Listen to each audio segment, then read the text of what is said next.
So we went with the old bend the bracket method. And then once we get the tank out, we can pull them out, straighten them back out, and find us a longer screwdriver to get down in there. See if we can pop it out of there now. Bracket doesn't want it down. Force it. Just don't poke a hole in my tank. That should be good enough. If it pops up, you can pull it back with your foot, and like I can come over and pull it back if it comes up. Look at that. Just that one bracket. Oh, look at that.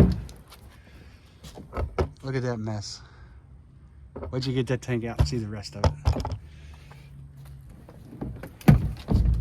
Can you jump down? Yep, jump down. There she is. Looking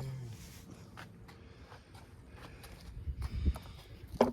And that's why you need boat covers, guys. That right there. Keep all the leaves and the dirt and everything from getting washed down in underneath your tank. Got roaches, beetles.